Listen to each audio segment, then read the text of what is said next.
Un gran shalom, amados hermanos. Dios les bendiga grandemente. Vamos a orar a nuestro Señor Jesucristo. Padre Santo, le ruego, Señor mío, de que usted, Padre mío, esté con cada uno de mis hermanos y hermanas, Padre. Usted, Señor Jesucristo, vaya al hogar de cada uno de mis hermanos y ayúdelo, Señor, a oír esta palabra. Quite, Señor, de ellos cualquier cosa, cualquier espíritu, cualquier pensamiento que les interrumpa comer de esta palabra, que sea de impedimento, Señor, para que sus oídos espirituales logren captar la visión de estas cosas, Señor. Tu palabra, Señor, es preciosa. Yo me gozo, Señor, con ella. Medito cada día en tu palabra, Padre, y me gozo en ella, Señor Jesucristo. Haz tú, Padre, que esta palabra haga vida en nuestros corazones en este día. Señor Jesucristo, tú, Señor, como nuestro Dios, usted es un Dios que cuando te hablamos, Padre, usted nos oye. Usted tiene ojo para ver nuestra condición y usted tiene un cuerpo corporal, Señor, en donde usted nos toca con su Espíritu Santo. Gracias, Padre mío, por esa gran bendición de tener su presencia con nosotros. Sabemos, Señor, que hay promesas en la Escritura en donde aplicamos fe a cada una de ellas, Señor mío. A cada una de tus promesas, Señor, aplicamos fe y sentimos tu presencia con nosotros. Y si usted está con nosotros, pues grandes son las maravillas sobrenaturales que nos rodean, Padre. Podemos verla al levantarnos, podemos verlas, Señor, sus maravillas cuando estamos en el trabajo o en nuestra vida cotidiana. Podemos ver tu gran poder, Señor, también al ir a nuestra cama y saber que usted nos protege, Padre. Gracias por todo, Señor Jesucristo. Gracias, Señor, le damos por las cosas buenas que usted nos da. Y también, Señor, gracias, Señor, por las pruebas, Señor. Por estas cosas negativas que quizás surgen en nuestra vida, pero sabemos, Señor, que es para moldearnos. Sabemos, Padre, que toda esta adversidad que se enfrenta a nosotros es porque usted está creando una obra maestra en nosotros. Gracias por eso, Señor, porque nosotros no somos esclavos, somos hijos probados por tu palabra. Ahora, Padre Santo, nos disponemos a leer tu palabra y a comer de tus delicias. Le pido, Señor mío, que sus hijos, Señor, estén todos atentos y pendientes a tu palabra. Todo esto lo digo en el nombre de Jesucristo. Amén y amén. Un gran shalom, amados hermanos. Vamos a ir al Salmo 119 y vamos a leer desde el versículo 153. Estamos nosotros estudiando, ya sería la penúltima letra del Salmo 119. Bueno, quiero decir la antepenúltima. Nos quedan 3 letras. Letra Resh, Sin y Tab. Amén. 3 letras. Amén. Estas letras pertenecen al alfabeto hebreo. Amén. Y ya lo hemos dicho hace varios cultos atrás, lo volvemos a reiterar. Nuestro objetivo no es judaizarnos, nuestro objetivo no es aprender hebreo, sino que es ver a Jesucristo en la palabra. Hemos visto desde la Aleph hasta la letra Sadik y ahora la letra Resh en la cual estamos entrando, y hemos visto a Jesucristo en todas las letras. Hemos visto los misterios de Jesucristo plasmados en estas letras hebreas. Estas letras tienen un significado y también un valor numérico. Y ambos, tras su significado y tanto su valor numérico, todo enfoca a Jesucristo. Jesucristo es el protagonista de toda la Escritura.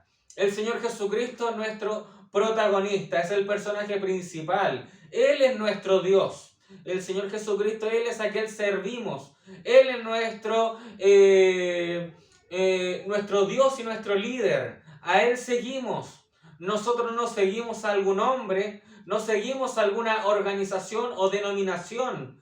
Nosotros tampoco seguimos una religión determinada. Cuando se abran los portales del cielo y a mí me preguntan, ¿quién eres tú?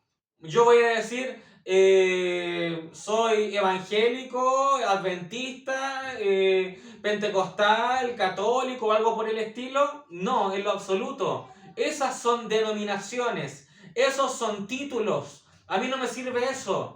¿A mí qué me sirve decir que yo soy cristiano, que yo sigo a Jesucristo? Ser cristiano significa seguidor de Cristo.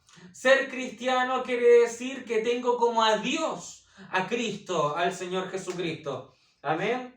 Gloria al nombre del Señor. Entonces vamos a leer Salmo 153. Dice así en el nombre de Jesucristo, dice: mira mi aflicción y líbrame, porque de tu ley no me he olvidado. Defiende mi causa y redímeme. Vivifícame con tu palabra. Lejos está de los impíos la salvación, porque no buscan tus estatutos. Muchas son tus misericordias, oh Jehová. Vivifícame conforme a tus juicios. Muchos son mis perseguidores y mis enemigos, mas de tus testimonios no me he apartado.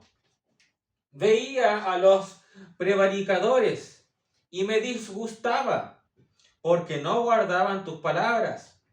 Mira, oh Jehová, que amo tus mandamientos. Vivifícame conforme a tu misericordia. La suma de tu palabra es verdad, y eterno es todo juicio de tu justicia. Que el Señor Jesucristo bendiga su palabra. Amén. El título para este día es Letra Resh y la importancia del número 200. Amén. La importancia del número 200. ¿Por qué el número 200? Porque el 200 es el valor numérico de la letra Resh. La letra Resh tiene un valor numérico el cual es 200. Para la letra Sadik, su valor numérico era el 100. Amén.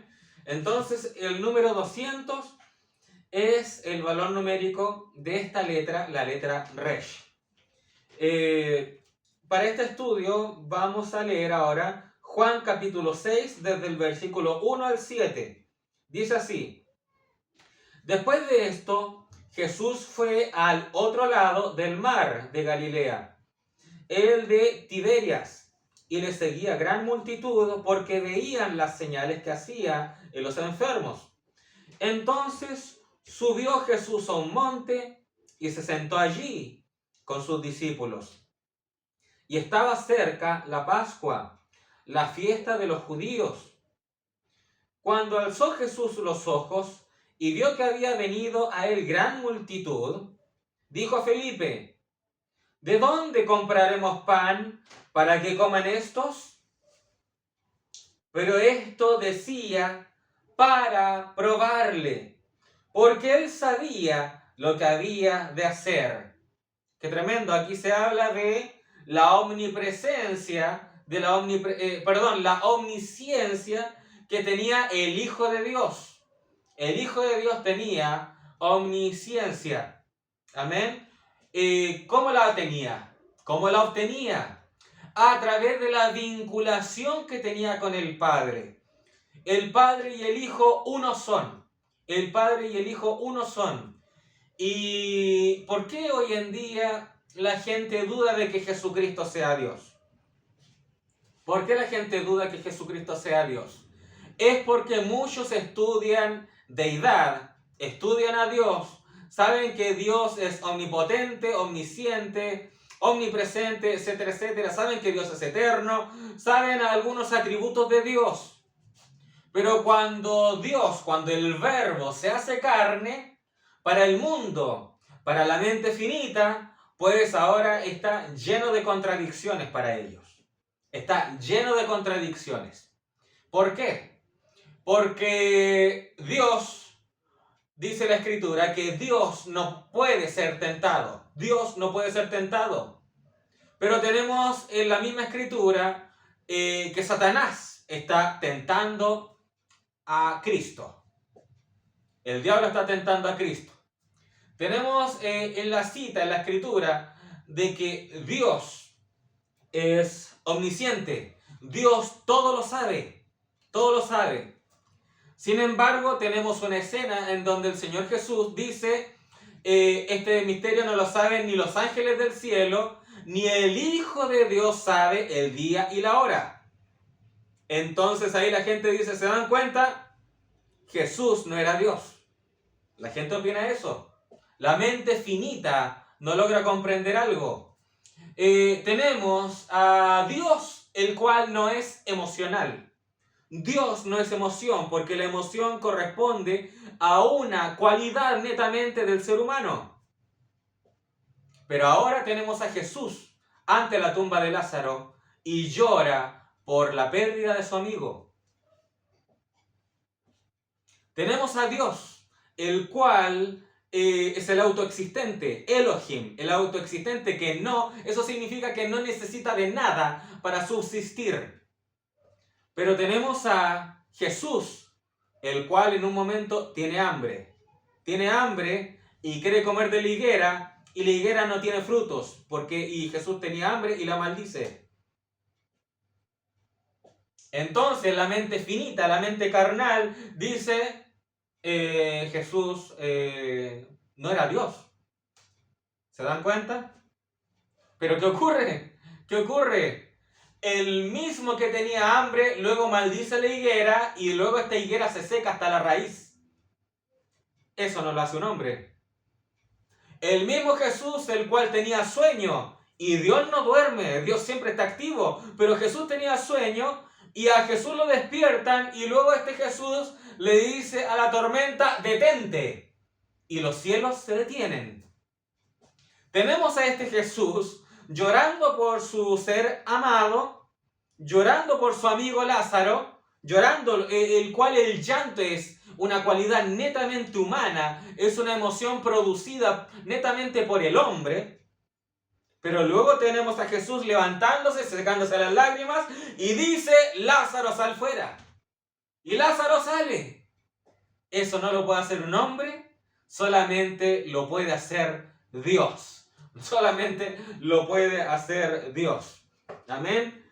El hombre, la mente finita, no logra comprender cristología. Cristología, ¿qué significa? El estudio de Cristo. El estudio de Cristo. Amén. Porque uno podría decir, vamos a estudiar la deidad, y uno predica de Dios, habla de los atributos de Dios, etcétera, etcétera. Pero si ahora nos regimos al Hijo de Dios, el cual es Cristo, amén, pues ahí para el mundo está lleno de contradicciones que no logra entender. ¿Qué ocurre? ¿Qué sucede?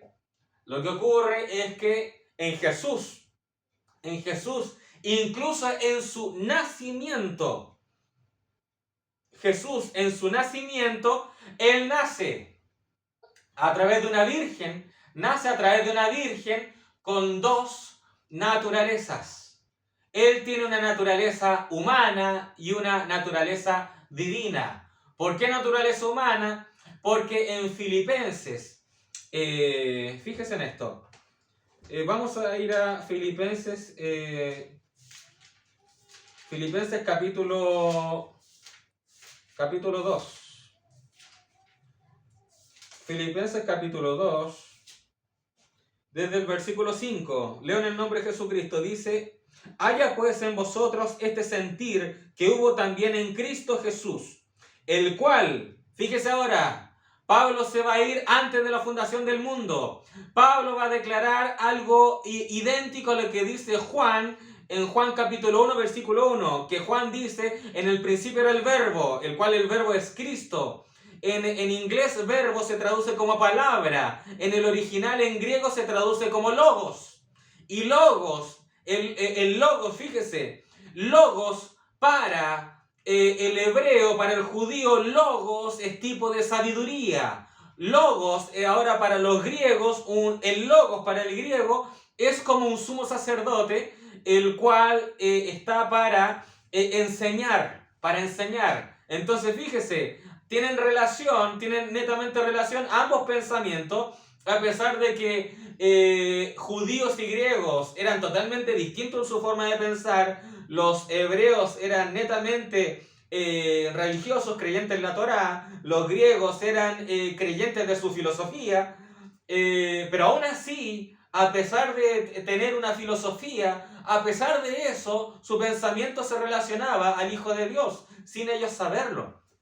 Amén. Entonces el logos para el judío es la sabiduría. ¿Y en dónde hallamos la sabiduría? La hallamos en Proverbios capítulo 8, donde el rey Salomón hace cátedra de lo que ocurría antes de la fundación del mundo. Salomón empieza a decir, antes que hiciera los collados, antes que hiciera la tierra, antes que hiciera los abismos, con él estaba yo ordenándolo todo. Decía Salomón que la sabiduría había dicho eso. La sabiduría dijo, con él estaba yo, con Dios estaba la sabiduría ordenándolo todo. ¿Qué era la sabiduría? La palabra de Dios. La palabra de Dios era la sabiduría. Y la palabra de Dios, ¿quién es? El Verbo, el Logos, el Hijo de Dios, Jesucristo, el Hijo de Dios. ¿Por qué? Porque Jesucristo, Él no comenzó su trayectoria hace 2000 años atrás en una virgen. Jesucristo es desde antes de la fundación del mundo. Jesús le dijo a los fariseos, antes que Abraham fuese, yo soy. Antes que Abraham fuese, yo soy. Y Juan dice, en el principio era el Verbo, y el Verbo era con Dios, y el Verbo era Dios. Y fíjese qué tremendo, en el original, esa palabra era, es muy especial porque en griego significa algo que estaba sucediendo en aquel momento, algo que se mantiene al día de hoy y algo que seguirá aconteciendo en el futuro. Entonces, si la Biblia dice que el Verbo era Dios, es porque era Dios en ese pasado, el Verbo es Dios en presente y el Verbo es Dios en el futuro. El Verbo es Cristo, el Verbo es Dios, es Jesucristo. La Biblia dice en Hebreos, capítulo 13, versículo 8, si no me equivoco, Jesucristo es el mismo de ayer y hoy y por los siglos. Jesucristo siempre fue Dios. Amén. Pero ¿qué ocurre? Jesucristo siempre fue Dios, pero ¿qué ocurre? Sucede algo distinto en su nacimiento virginal. Amén. Aquí, ¿por qué estamos hablando de esto? Porque leímos Juan capítulo 6 y ahora en el versículo 7, se menciona que Jesús, en el versículo 5 y 6, se menciona que Jesús hizo una pregunta a Felipe solamente para probarle, porque Jesús ya sabía qué se debía hacer. Amén. Y eso es netamente omnisciencia. Amén.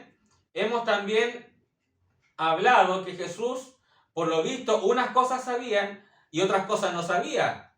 Cuando Jesús estaba comiendo con sus discípulos, en un momento dice, muchachos, tengo algo que decirles, nuestro amigo Lázaro acaba de partir. Y a Jesús no le llegó ni una carta, ni una paloma mensajera vino a avisarle, no, de la nada le llegó esa información. ¿Qué es eso? Esa es una característica de omnisciencia. Pero cuando Jesús ahora va al sepulcro, va al cementerio, Jesús pregunta, ¿en dónde han enterrado a Lázaro? ¿Qué sucede? En un momento sabía que Lázaro había muerto sin que nadie le informara nada, pero ahora cuando llega al cementerio pregunta, ¿en dónde está la tumba? ¿En dónde lo enterraron?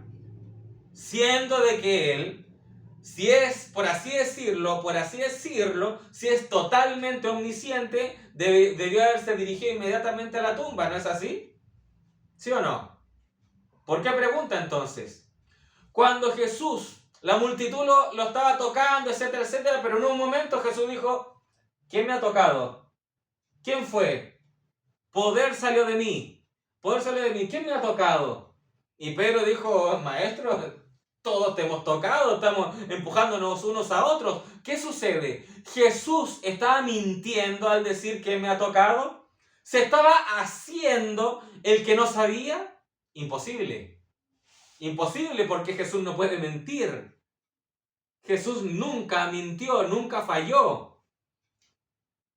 Si preguntó, es porque definitivamente no sabía. ¿Por qué? ¿Por qué? ¿Por qué ocurre esto? ¿Por qué sucede esto? Esto sucede por lo que vamos a leer ahora.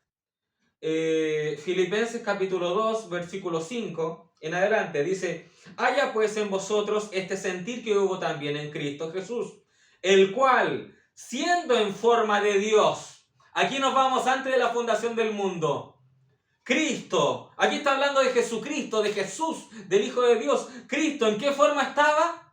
Acá Pablo dice, siendo en forma de Dios. Forma. La forma que tenía Jesucristo era la de Dios mismo. Porque cuando no había nada, Dios estaba solo, el autoexistente, y aparece un halo de luz.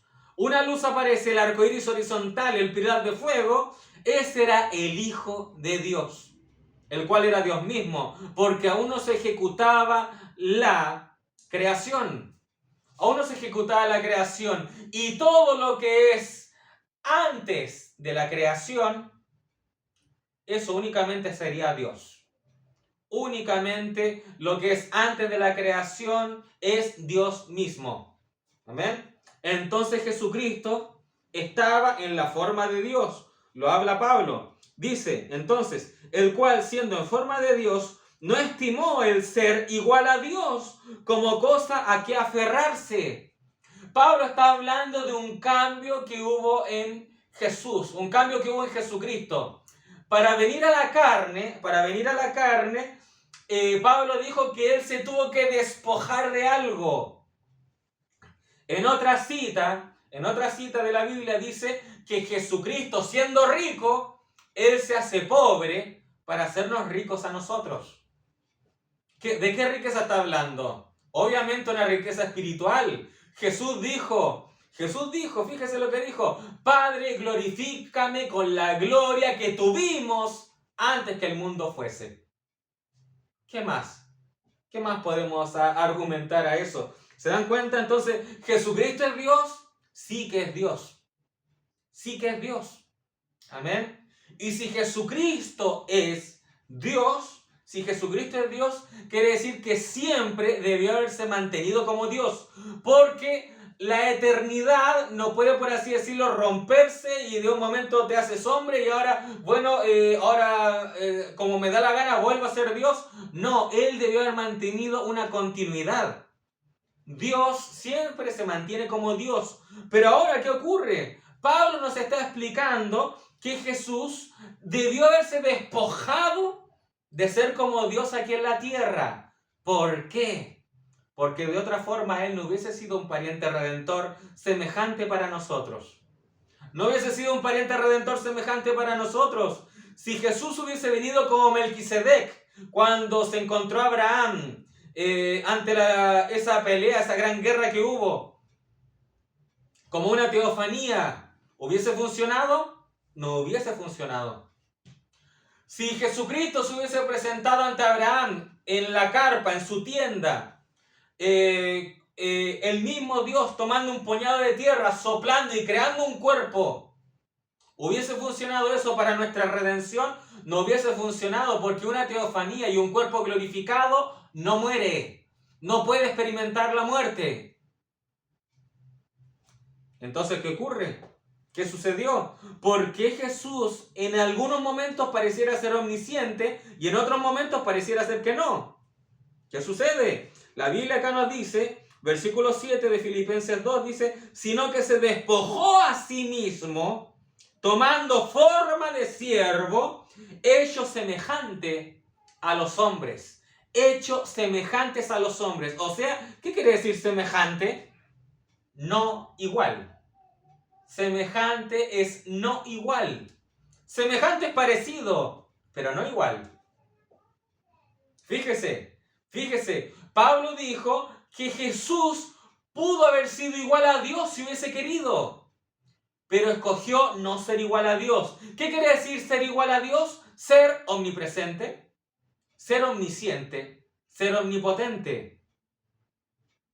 Pero Jesús se despojó de eso y prefirió tomar la forma de siervo, hecho semejante. la Biblia nunca te va a decir que Jesús es igual al hombre. Jamás. Jamás. En Hebreos dice que Jesús fue semejante a sus hermanos. Ahora aquí nos dice que Jesús fue semejante a los hombres. Nunca te va a decir que es igual al hombre. Nunca. ¿Por qué? ¿Por qué? Porque Jesús nunca pecó, nunca falló, nunca cayó en transgresión. Jesús, su vinculación con el Padre era una vinculación perfecta. Su filiación, su comunicación, su comunión con el Padre era una comunicación perfecta. Perfecta. Amén. La deidad, toda la deidad, toda la plenitud de la deidad, con Jesús, el hombre, era perfecta su vinculación. Por eso Jesús dijo, yo y el Padre, uno somos. Yo y el Padre, uno somos. ¿Qué ocurre entonces? ¿Por qué Jesús dijo en un momento, nadie sabe este misterio, ni los ángeles del cielo, ni el Hijo sabe el día y la hora? Eso está hablando del séptimo sello. Eso habla del rapto, el arrebatamiento, este último tiempo. Amén. ¿Por qué en ese momento Jesús no sabía? Amén. Y verdaderamente no sabía. Él no estaba mintiendo. Él no estaba mintiendo. Amén. ¿Qué ocurre? Entonces, ¿cómo Jesús podía mantenerse como Dios, pero aún así no ser omnisciente en esa ocasión? ¿Por qué? Versículo 8, dice Pablo, y estando, fíjese, esta es la respuesta, y estando en la condición de hombre, se humilló a sí mismo, haciéndose obediente hasta la muerte y muerte de cruz. Fíjese, ¿en qué condiciones estaba Jesús? Dice la Biblia que él pudo haber sido igual a Dios si hubiese querido, pero igual al hombre jamás. No puede ser igual al hombre. Igual a Dios sí que podía, pero no escogió ser igual a Dios. Escogió tener forma de siervo, pero igual al hombre jamás. Jamás igual al hombre. ¿Pero qué ocurre? Él vino en la condición de hombre. Él vino en la condición de hombre. Entonces, ¿qué ocurre? Era el verbo haciéndose carne, y como se hacía carne, tenía que estar bajo el reglamento, bajo la normativa de todo ser humano. De todo ser humano. Entonces, Dios, el cual nunca tiene hambre, Jesús sí que tiene hambre. Dios, que nunca tiene sueño, Jesús sí que tuvo sueño. Dios, que nunca ha tenido, por así decirlo, una emoción, porque eso es una característica humana. ¿Qué ocurre? Jesús llora ante la tumba de su amigo. ¿Se dan cuenta? ¿Qué sucede? ¿Por qué pasaba eso? Porque Jesús estaba bajo la condición de hombre. Condición de hombre. Estaba condicionado. Estaba condicionado. No era una simulación.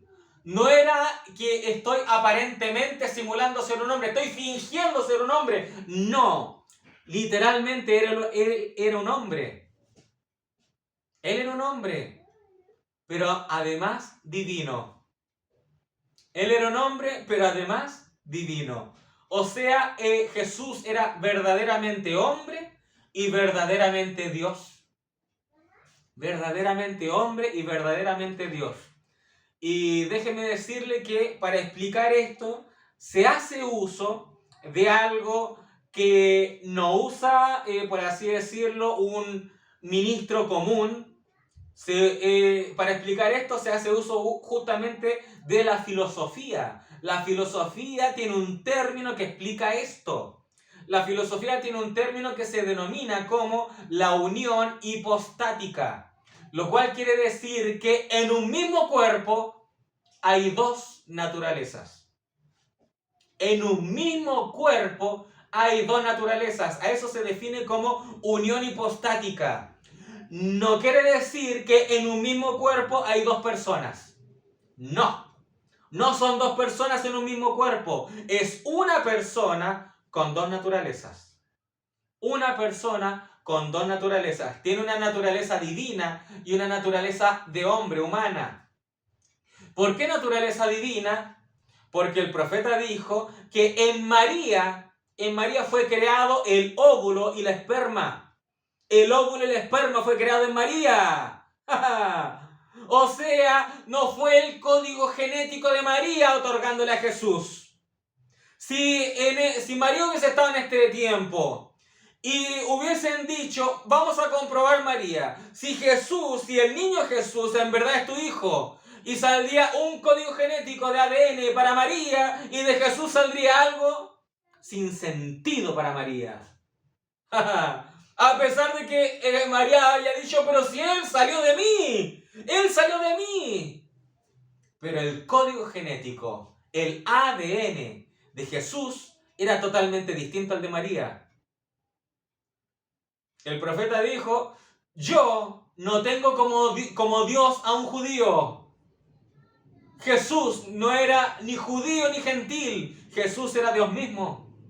Aleluya. Esa no era la sangre de un judío o un gentil, la cual brotó en la cruz. Era la sangre del propio Dios. Pero ojo, Dios no puede morir, Dios es eterno. ¿Pero qué sucede?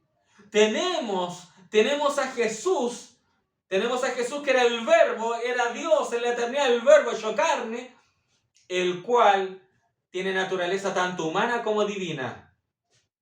Amén. Humana como divina, tiene las dos naturalezas en esa misma persona. A eso se define el término que se usa, es un término teológico, un término filosófico, unión hipostática. En un hombre, dos naturalezas. En un hombre hay dos naturalezas. Ahora, ¿qué le otorgaba la divinidad al niño Jesús? ¿Qué le otorga la divinidad? Obviamente un nacimiento virginal. Óvulo y esperma fueron creados en Dios. Él sobrepasó el pecado sexual. Jesús no pudo haber dicho las palabras de David, en pecado me concibió mi madre. No. Jamás. Y es por esa razón también de que estaba ahí el niño Jesús y vinieron tres gentiles, tres científicos espirituales que posiblemente sabían de la profecía de las 70 semanas de Daniel. Que las 70 semanas de Daniel, para alguien que tiene revelación, se daría cuenta plasmando el Aliyah de Babilonia, el Aliyah que se dio ahora en ese tiempo por los persas, desde Persia hasta Israel, y toma todos los años, calza perfecto en el nacimiento de Jesús y calza perfecto cuando Jesús da su vida en la cruz. Amén. Calza perfecto. Entonces, estos tres reyes magos que no eran hechiceros, no andan haciendo trucos de magia o algo por el estilo, no, eran científicos, estudiaban los astros. Y se dieron cuenta que el Mesías nacería en Belén. Amén. ¿Qué hicieron ellos? Ellos adoraron al niño Jesús. Adoraron al niño Jesús. Adoraron a carne y hueso. Adoraron a alguien. Y la Biblia dice, solamente al Señor tu Dios adorarás. Pero en ninguna escritura señala de que fue un error lo que hicieron los Reyes Magos en esa ocasión.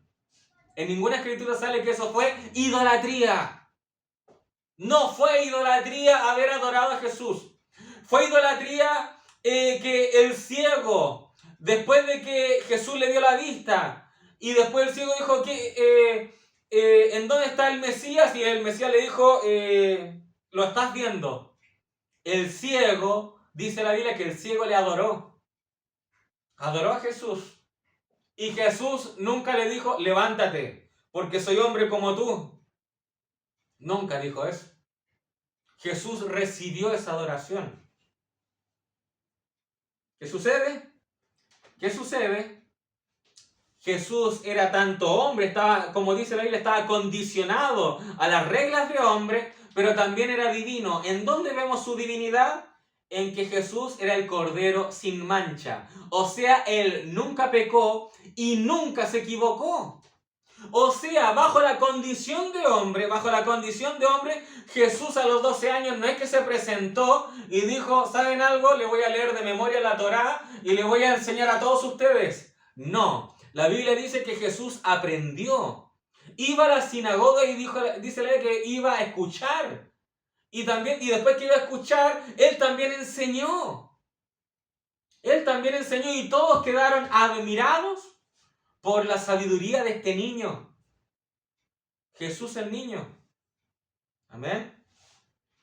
Entonces, su humanidad generaba de que él tuviera la necesidad de aprender, pero su divinidad generaba de que él jamás se iba a equivocar. Jesús no era como usted y yo en el sentido de que nosotros aprendemos por el estilo prueba y error. Lo intento, me equivoco y aprendo del error. No. Jesús aprendía y ejecutaba perfecto. Así era Jesús. Él era perfecto. Él aprendía y una vez que aprendía era como si hubiese tenido memoria fotográfica. Nunca se olvidaba de cómo hacer eso. Era perfecto. ¿Qué lo hacía así? No era que él era un superdotado o algo por el estilo. No, no, no. Él tenía divinidad dentro también. ¿Qué sucede después? Él tenía divinidad dentro, pero en la persona de Cristo. ¿Qué ocurre después? Dios se vacía en él luego del bautismo. Jesús no fue lleno del Espíritu Santo en su nacimiento. La Biblia dice que él fue lleno del Espíritu Santo en su bautismo. Ahí vino la plenitud de la deidad a él. Pero no quiere decir que antes de la plenitud de la deidad no fuese divino. ¿Se dan cuenta? Esto es estudiar cristología y esto es difícil de entender. Esto es difícil de entender. Pero con esto explicamos por qué Jesús no sabía con respecto al día y la hora. ¿Por qué no sabía? ¿Por qué no sabía? Porque aquí en Filipenses dice que él estaba bajo la condición de hombre. Y Dios desde antes de la fundación del mundo ya tenía predestinado que la revelación del séptimo sello tenía que realizarse en este último tiempo. Amén. Entonces bajo la condición humana, Jesús aún no tenía, por así decirlo, no tenía abierto ese conocimiento en ese momento. ¿Por qué razón? Porque Jesús dice, yo no hago nada sin que el Padre me lo muestre primero. ¿Cómo es posible de que Jesús hubiese tenido esa perfecta vinculación? Porque la deidad obviamente se comunicaba con su parte divina. Y Dios le mostraba las cosas que habían de suceder. Dios le mostraba las cosas que iban a suceder. Y cuando Dios le mostraba en visión eso, Jesús ejecutaba. Jesús ejecutaba. ¿Se dan cuenta? Ahí está la respuesta de por qué Jesús en ese momento en verdad no sabía sobre el día y la hora. ¿Por qué? Porque bajo la condición de hombre, para el ser humano total, no podía tener aún esa revelación. Pero cuando el Señor Jesús da su vida y Dios le hace Señor y Cristo, es nuestro Señor Jesucristo. Ahora, ¿qué sucede? ¿Qué viene ahí? Viene el Apocalipsis. Y el Apocalipsis se define como la revelación de Jesucristo. Ahora no habría nada oculto para Él. Todas las cosas ya las sabe. ¿Por qué? Porque Él dijo, yo vine del seno del Padre y ahora regreso al seno del Padre. Amén, regreso a Él. Yo vine de Dios y ahora vuelvo a Dios. Amén. Gloria al nombre del Señor.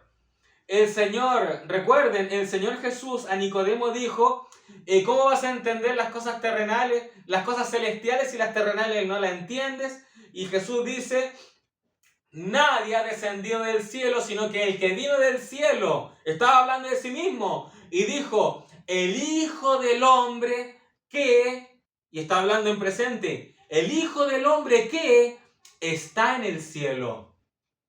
Eso quiere decir que el Hijo del Hombre estaba en el cielo en ese instante. Pero ¿cómo es posible? ¿Cómo es posible? Es porque era el Verbo en forma no corporal el que estaba en el cielo. Amén. ¿Se dan cuenta? Y ese era el Verbo. Era el Verbo, era el propio Verbo de Dios que estaba en el cielo. Era Dios mismo. Era Dios mismo. ¿Por qué? Porque aquel que fue crucificado, que recuerden que Jesucristo era el Verbo hecho carne, pero no era el Verbo, por así decirlo, la palabra eterna, porque la palabra de Dios es eterna, no puede morir. Quien murió en la cruz fue el Verbo hecho carne. ¿Se dan cuenta? Esto es difícil de entender, pero es una revelación. Es una revelación. Entonces Jesús le dice, había una multitud, y Jesús le dice, ¿de dónde compraremos pan para que coman estos? Pero esto, ahí la Biblia dice, versículo 6 dice, pero esto decía para probarle, porque él sabía lo que había de hacer. ¿Cómo Jesús sabía lo que había de hacer? Porque Dios ya le mostró en visión lo que había de hacer. ¿Se dan cuenta? ¿Se dan cuenta? Gloria al nombre del Señor. Por la unión hipostática. En Jesús habían dos naturalezas. Dos naturalezas. Aparte, obviamente, de la plenitud, la llenura del Espíritu Santo que le vino a él. ¿Se dan cuenta? Es un poco difícil de entender. Es un poco difícil de entender. Pero la divinidad y la humanidad de Jesús vino del nacimiento. La llenura de la totalidad del poder de Dios, de la deidad completa, vino en su bautismo. Amén. Gloria al nombre del Señor Jesucristo. Entonces, ¿por qué Jesús debía tener divinidad en él, incluso en su nacimiento? Porque esa divinidad que había en Jesús era, por así decirlo, la información que Dios requería para conocer al hombre por experiencia. Dios conocía al hombre en todo el Antiguo Testamento por teoría, por definición, por lo que alguien podría leer en un libro, por lo que alguien podría leer en un diccionario. Dios conocía al hombre por teoría, pero no por experiencia.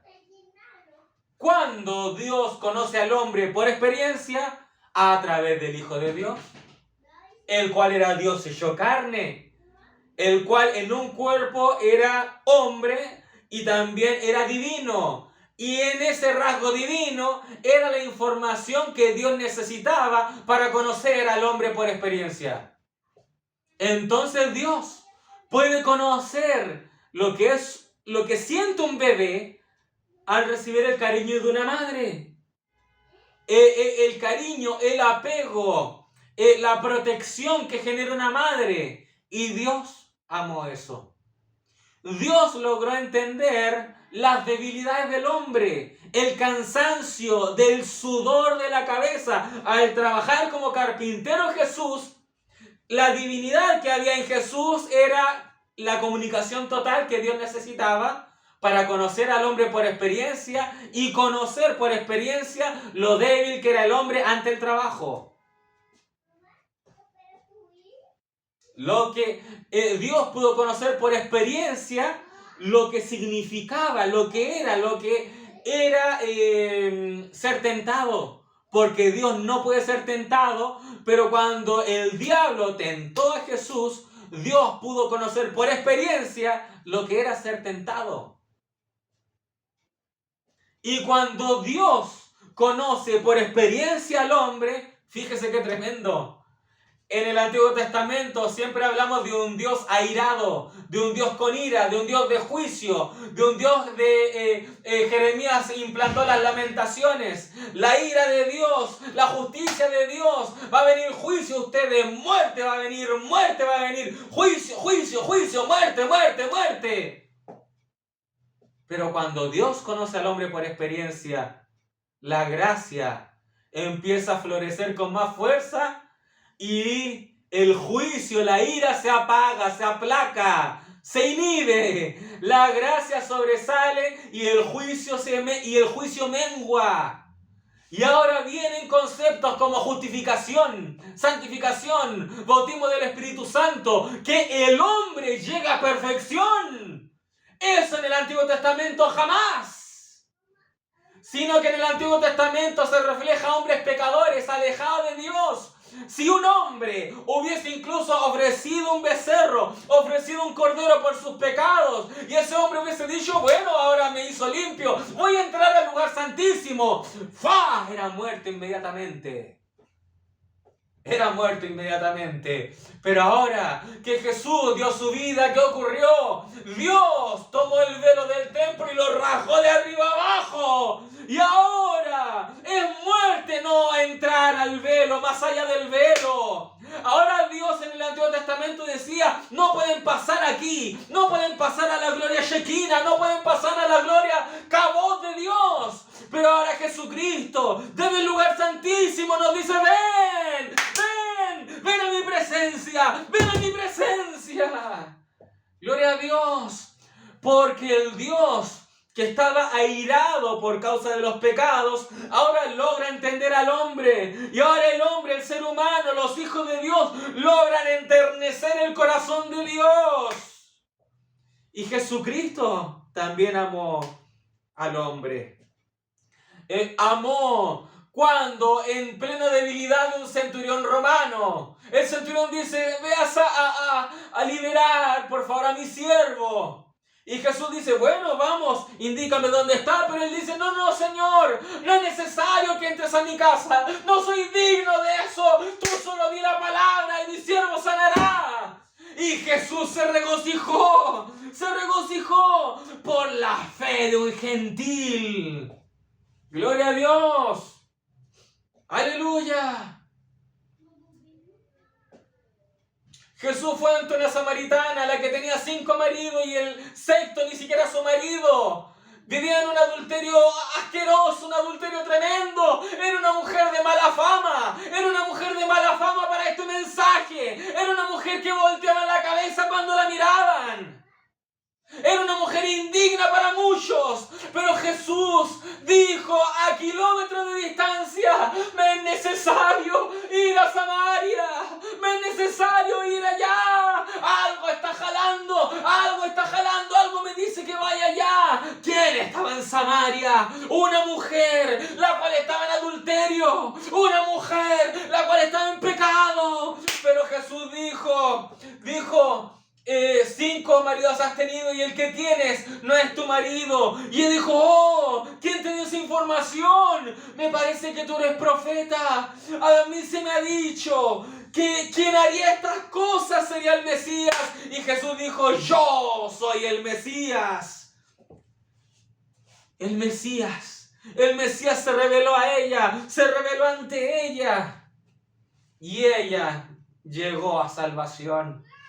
Una mujer indigna, gloria al nombre del Señor. Una mujer la cual está muy baja, en la cual está muy humillada, pudo ver al Mesías. Y los fariseos, los cuales están muy altaneros, muy soberbios, el Mesías era muy poca cosa para ellos. Jesús pasó por alto, los pasó por alto. No pudieron ver a Jesús ellos, pero una mujer la cual estaba humillada, sí pudo ver al Rey humilde. Gloria al nombre del Señor. Jesús amó la fe también de los gentiles. Gloria al nombre del Señor Jesucristo. Aleluya. Entonces, Jesús le pregunta para probarle. Jesús, por la omnisciencia que le otorgó el Padre, Jesús ya sabía el resultado de la situación. Amén. Pero Felipe respondió, 200 denarios de pan no bastarían para cada uno de ellos tomase un poco. Y aquí está el número 200 de la letra Resh. Letra Resh, número 200. Amén. Fíjese lo que contesta Felipe. Felipe contesta de una forma humana. Felipe contesta de una forma, por así decirlo, tangible. Por así decirlo, superficial. Si yo tuviera 200 denarios, lo cual debió haber sido bastante para aquella época. Si tuviera, ni siquiera si tuviera 200 denarios podríamos alimentar a estos. Está más que claro que ellos no tenían los 200 denarios en su bolsillo. Felipe estaba dando, por así decirlo, una analogía. Estaba diciendo, si tuviésemos eso, aún así no bastaría. Amén. ¿Qué ocurre? Nosotros vimos el significado del número 100. El número 100, o sea, el 100% es una totalidad. Es una totalidad. El 200 entonces, ¿qué sería? Si el 100 es una totalidad, el 200 estaría diciendo que es un doble esfuerzo. Es un doble esfuerzo, o sea, si yo pongo el doble de ganas en algo, pero en una referencia humana. O sea, tú estás dando tu doble esfuerzo, pero con fortalezas humanas, porque acá el ejemplo que nos da Felipe es, si yo tuviera esto material, si hiciéramos un doble esfuerzo de juntar todo este dinero, aún así no bastaría. O sea, ni siquiera las fortalezas humanas bastaría para salir de esta situación. O sea, el doble esfuerzo, el esfuerzo humano no basta, no es suficiente. Amén. Entonces, ¿qué significaba la letra Resh? La letra Resh significa cabeza. La letra Resh significa cabeza. Y estudiamos en su momento que la cabeza de la iglesia, la cabeza de los escogidos es Cristo. Es el Señor Jesucristo. Él es la cabeza del cuerpo compuesto por muchos miembros. Amén. Entonces, número 200. Doble esfuerzo. Y significado de letra Resh, cabeza. ¿Cómo se podría entrelazar esto? ¿Qué sucede? El principio espiritual aquí es que en ocasiones pensamos que somos autosuficientes. En ocasiones pensamos que prácticamente la gente lee uno de esos videos motivacionales de esas redes sociales en donde te dicen, en ti está el poder, en ti está la gana, sé perseverante, levántate, come tal cosa, consume esto y te dará más salud, te dará más vitalidad, consume esto, consume magnesio, consume potasio, consume tal cosa, tendrás más energías y podrás hacer esto, hazlo. Y son cosas motivacionales, son cosas ahí que sirven, sí sirven, o sea, están buscando, por así decirlo, un cuerpo sano o algo por el estilo. Pero ¿qué sucede? Pareciera ser que a veces el cristiano se cree más de lo que debería. Y en un momento se piensa autosuficiente y por lo visto piensa que ante una situación él puede ejecutarla sin orar a Dios, sin pedir permiso a Dios o sin pedir ayuda a Dios. O sea, uno tiende a pensar cuando estamos con el respaldo de Dios, estamos con las bendiciones de Dios, y prácticamente en un momento el hombre, el hermano, la hermana piensa que la bendición brota de nosotros mismos. Entonces uno piensa de mala forma y vamos a decir, ¿saben algo? Vamos a dejar un poco tranquilo a Dios. Vamos a dejarlo tranquilito. Quizás Dios necesita ayudar a otros hermanos. No quiero darle problemas ahora. No quiero darle problemas. O sea, quizás él tiene cuántos hermanos que ayudar. Vamos a dejarlo un poco tranquilo. Sé que tengo este problema, pero yo mismo voy a salir de esto. ¿Qué sucede? ¿Qué sucede? Viene el fracaso seguro. Es una crónica de una muerte anunciada. ¿Por qué? ¿Por qué? Porque Cristo es la cabeza. Cristo es la cabeza. Jesucristo es la cabeza. ¿Y qué es tipo cabeza? ¿Qué es la cabeza? La cabeza es un tipo del marido y el cuerpo es un tipo de la mujer. en hogares, por así decirlo, en hogares comunes, prácticamente el hombre es el que sustenta el hogar y la mujer es la que cuida el hogar. Amén. Entonces, ¿quién? La mujer a veces dice, necesito esto para llenar la despensa, necesito esto para el almuerzo de hoy, necesito esto, y a veces pareciera ser de que no supiese el sueldo que gana el marido, pero el marido tiene que sustentar el hogar. Amén. Lo sostiene. El Señor Jesucristo es nuestro sostenedor. El Señor Jesucristo es nuestro sustentador. O sea, puede ser que un varón quede sin trabajo en alguna ocasión y alguien diga, ¿sabes qué? Has estado 3 meses sin trabajo, no eres buen cristiano entonces, porque no estás sosteniendo tu hogar. Pero el cristiano que está sin trabajo diría, entonces explícame, ¿cómo he vivido estos 90 días sin trabajo? ¿Cómo he vivido? ¿Me has visto muerto? ¿Has visto que estaba muriéndonos de hambre? ¿Nos has visto mendigando allá en la esquina, mendigando el pan o algo por el estilo? ¡No! Estoy sin trabajo, sí es verdad. Pero ¿qué pasa? Jesucristo aún nos mantiene mi hogar. No es que el hombre humano sostenga el hogar, sino que es Cristo. En una familia cristiana es Cristo quien sostiene el hogar. Gloria al nombre del Señor Jesucristo. Aleluya.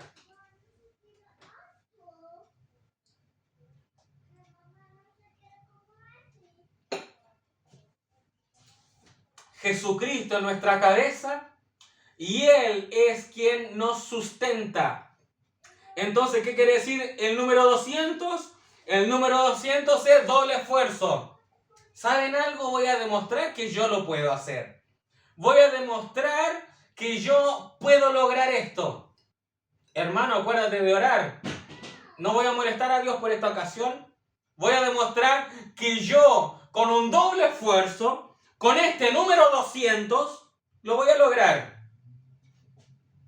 Felipe dijo, el número 200. Si tú tuvieras 200 denarios humanos, de poder humano, ni siquiera eso puede. Ni siquiera con eso. Oye, por favor, date cuenta, ni siquiera con tu doble esfuerzo vas a poder salir de esta. Ríndete. Ríndete a ser ayudado por Cristo. ¿Por qué? ¿Por qué somos tan tercos? ¿Por qué resultamos ser tan orgullosos? Tan orgullosos. Amén. Gloria a Dios. ¿Sabía usted que si usted está enfermo y usted primeramente corre al hospital y en el hospital estando casi moribundo, ahí recién te acuerdas de Dios? ¿Sabes que eso es un grado de soberbia? Pues obviamente. Obviamente. Te acordaste de Dios en la última etapa. En la última etapa. Pero, no quiero decir que uno no vaya al hospital, obviamente, no. Uno tiene que ir. Pero, primero, antes de mover tus patitas, de tus piecitos al hospital, mejor dobla las rodillas. Dobla las rodillas. Y cuando tú vayas al hospital, déjame decirte, si tú doblas las rodillas vas a ver una fila tremenda esperando, pero algo va a suceder. Oye, usted, ¿qué hace ahí? Venga, pase, lo vamos a atender. Uy, no estuve esperando esas 6 horas. Me atendieron rápidamente. Doble sus rodillas. Fíjese, doble sus rodillas. ¿Qué ocurre? La enfermera dice, ¿sabe algo? Lo siento, el doctor que atendía su caso, él ya debió haber salido de turno. ¿Y qué ocurrió? Como dobló sus rodillas, resulta que el doctor todavía estaba ahí deambulando. El doctor todavía estaba ahí y Dios lo tomó para decir, a ver qué sucede. Pero este doctor, pero usted ya no está de turno, doctor, lo siento, usted vaya para su casa, vaya a descansar. Y él va a decir, lo siento, pero yo estoy rendido a mi profesión. ¿Usted qué necesita? Y uno ahí queda con la boca abierta. Uno dice, ¿cómo es que sucede esto? ¿Cómo es que pasa esto? ¿Por qué? Es porque Dios abre puertas si usted dobla las rodillas. Amén. Gloria al nombre del Señor Jesucristo. Aleluya. Por eso me gusta explicar bien estas cosas, porque hay algunos hermanos que dicen, no, si usted toma medicamentos, si usted hace esto otro, si usted va al doctor o si usted se inyecta una vacuna, etcétera, etcétera, es porque usted no tiene fe. Usted no tiene fe, sin eso usted debería estar sano, etcétera, etcétera. ¿Sabían que con esa creencia, hermanos, se han muerto? Sí. ¿Por qué? Porque es una creencia tan ridícula como algunos pentecostales tienen en Estados Unidos, que se ponen a danzar con serpientes cascabeles. Se ponen a danzar con serpientes cascabeles, ya, y si lo pican, dicen, no, hay escritura de que la picadura de una serpiente no me mataría, veneno no me va a matar, y resulta que varios han muerto. Es terrible, pero cierto. ¿Por qué? Porque eso no es tener fe. Eso es como, por así decirlo, andar encarando a Dios y decir, vamos, si eres Dios, hazlo. Vamos, si tú eres el Hijo de Dios, salte de la cruz, a ver, demuéstralo. Así es. O sea, hace unos cuantos meses o hace unos pocos años estaba ese tema del COVID-19 y habían hermanos que decían, a mí me da lo mismo todo, voy a andar sin mascarilla, si alguien tosa al lado mío prácticamente voy a respirar lo que tosa. Vamos, yo tengo fe. ¿Qué es eso? Eso no es cordura, eso no es tener fe. Es prácticamente andar probando, por así decirlo, o andar tentando a Dios. Es andar tentando a Dios, eso es una ridiculez. ¿Se dan cuenta? Pero, si por ABC motivos uno era contagiado o algo por el estilo, porque el contagio se dio muy fácil, hasta decían que por tocar algo uno era contagiado o algo por el estilo, ya prácticamente no había escape. Si uno era contagiado y uno decía, ¡ay, me voy a morir! Ya, eso sí que es no tener fe. Si uno está mal, uno tiene que decir, yo sé que mi Redentor vive y yo sé que por su llaga yo he sido curado, yo tengo fe en ti, Señor Jesucristo. Si usted permitió que yo tuviera este padecimiento, no es otra cosa sino para demostrar sus maravillas. Y eso es fe. Eso sí que es fe. Amén. Gracias, Señor Jesucristo. Aleluya. Entonces, ahora los evangelistas de hoy en día o los predicadores de hoy en día se han puesto casi igual que motivadores profesionales.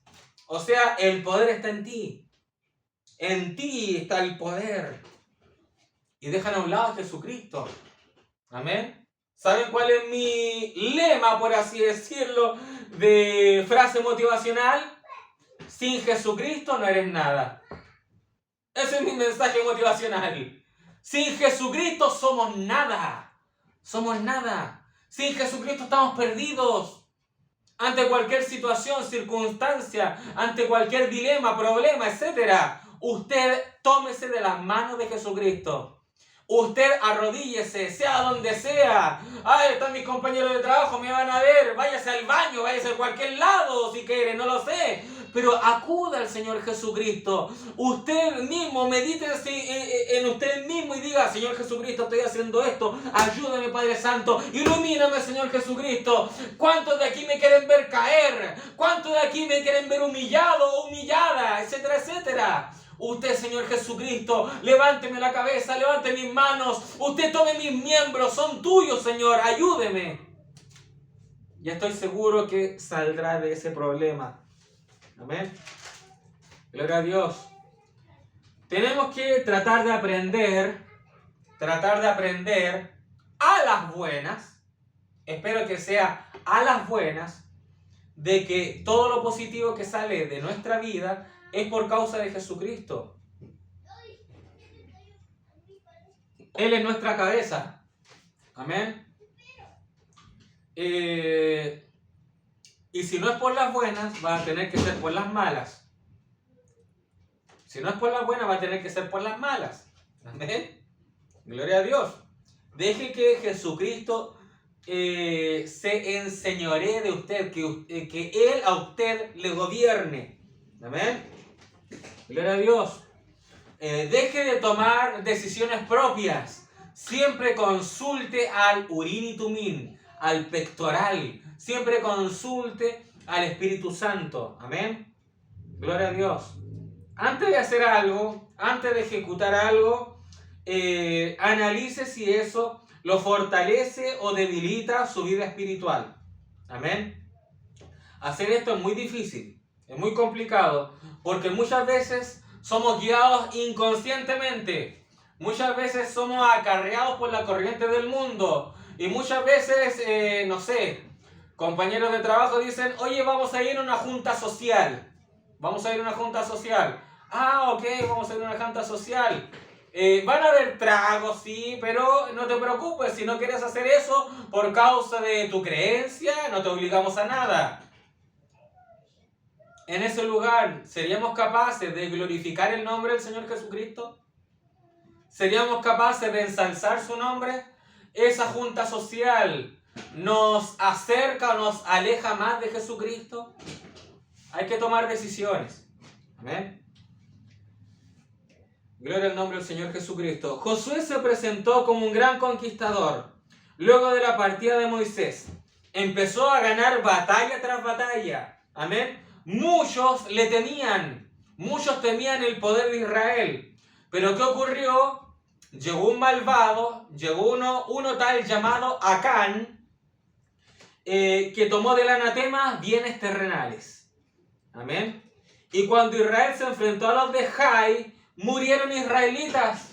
Algo que no era para nada común, estando Josué al mando. Entonces Josué tuvo que hacer un alto en el camino. Amén. Y decir, ¿pero qué ocurre? ¿Qué sucede? Entonces Josué empezó a investigar.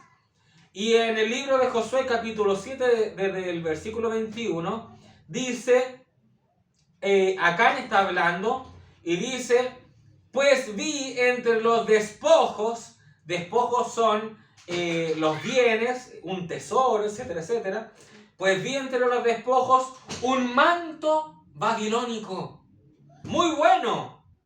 Y estamos en el número 200. ¿Y qué tomó Acán? Y dijo, vi un manto babilónico muy bueno y 200 ciclos de plata. Acán se tomó 200 ciclos de plata. Letra Resh, número 200. ¿Qué sucedió? Acán dijo, con estos 200 ciclos de plata voy a tener bienes, me va a ir bien. O sea, prácticamente los mismos 200 denarios que Felipe propuso. Ni con 200 denarios bastaría. Acán dijo 200 ciclos de plata. ¿Y qué tomó también? Y un lingote de oro de peso de 50 ciclos. Lo cual codicié, dice, y tomé. Y he aquí está escondido bajo tierra en medio de mi tienda. Y el dinero debajo de ello. Estos 200 ciclos. Esta vestimenta babilónica. Acán pensó que lo material le traería bendición, pero trajo muerte espiritual al campamento. Trajo muerte. Amén. Trajo todo lo contrario. Amén. Deshonra a la familia, muerte a la familia. ¿Por qué? Por mirar con ojos humanos. El número 200 está queriendo decir un doble esfuerzo, un doble ímpetu, tus fortalezas humanas, etcétera, etcétera. 200 denarios y dijo, con esto me va a ir bien. Pero tomó del anatema. Dios prohibió eso. Ahora, ¿qué dice Juan 15, versículo 7? Dice, si permanecéis en mí y mis palabras permanecen en vosotros, pedid todo lo que queréis y os será hecho.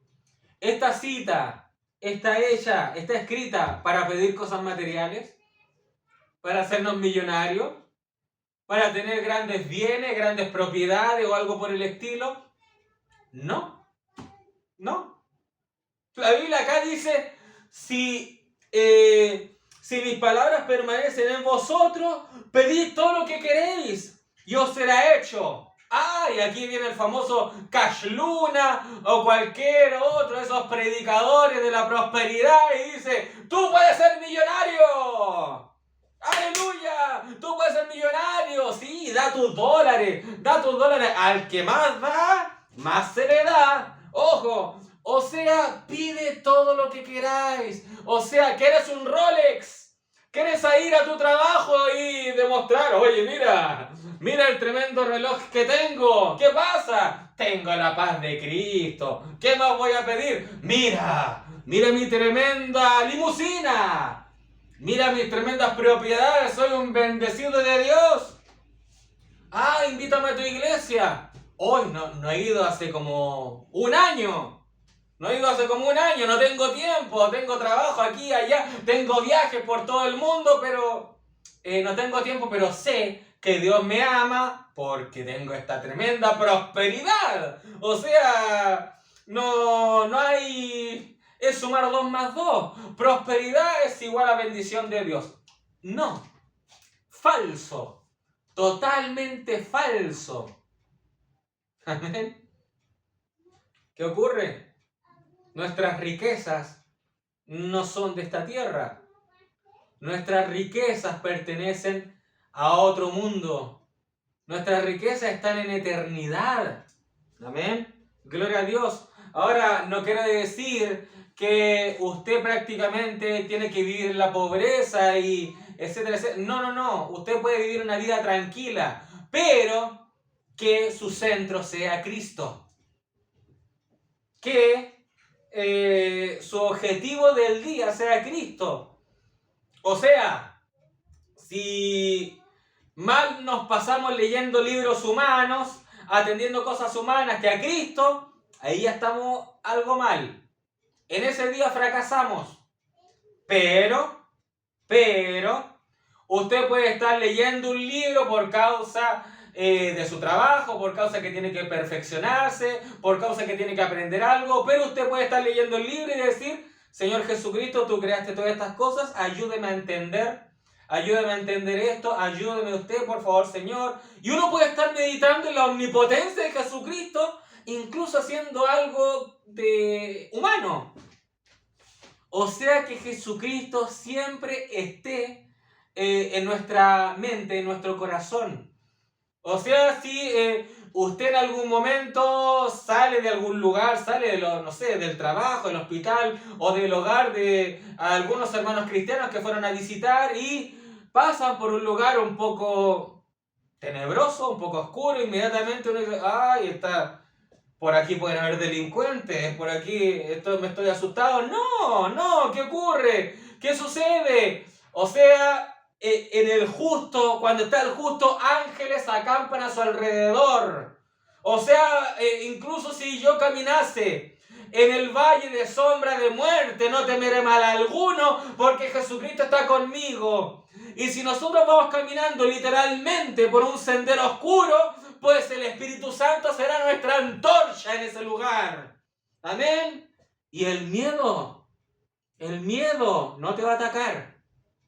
El temor no te va a atacar. Hermano, hermana, por favor entienda. El diablo es como un perro.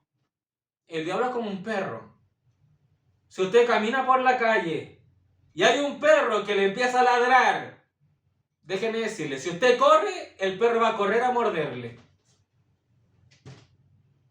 El perro va a correr. El temor prácticamente alimenta a ese animal. Usted está haciendo el juguete, parece, en ese momento a ese animal. Está haciendo algo entretenido el perro en ese momento. Y si usted corre, es como, ándale chico, ve por la pelota. Es un juego para ese perro, le encanta asustar a ese perro. Pero si usted dice, oye, sale de aquí, ay, el perro se va a asustar. Quizás ladre, pero va a decir, oye, ¿me puede hacer algo? ¿Me puede hacer algo? El diablo es un perro que se alimenta a través de su cobardía. Se alimenta a través de tu cobardía. Se alimenta a través de tu miedo. Si viene el doctor y dice, ¿sabes qué? Tienes leucemia, tienes diabetes, tienes cáncer, tienes esto, y cada vez que el doctor sigue diciendo esto, pareciera que tú estás escuchando y más te hace chico, te estás encogiendo. ¿Por qué? Porque te está dando miedo.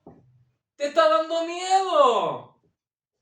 Y el diablo está viendo eso. El diablo está en primera fila comiendo palomitas de maíz. ¿Por qué? Porque el diablo sabe que si tú entras en ese círculo del miedo, él dice, está en mi territorio, dice él. Él está en mi territorio. Pero la fe hace el miedo a un lado. La fe derrota el miedo. Y el diablo queda sin poder ante nosotros. Amén. Gloria al nombre del Señor Jesucristo. No alimente a ese perro. No lo alimente. Aleluya. Gloria al nombre del Señor Jesucristo. Ahora, en el libro de Jueces había un hombre el cual se llamaba Micaía. Este era un sinvergüenza. Le robó a su propia madre. Amén. Le robó 1100 ciclos de plata.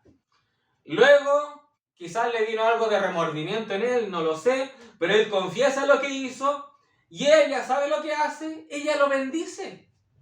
O sea, la mentalidad que estaba en Israel en ese tiempo no era la más cuerda para muchos, porque ahí la Biblia decía, no había rey, cada cual hacía bien, como bien le parecía.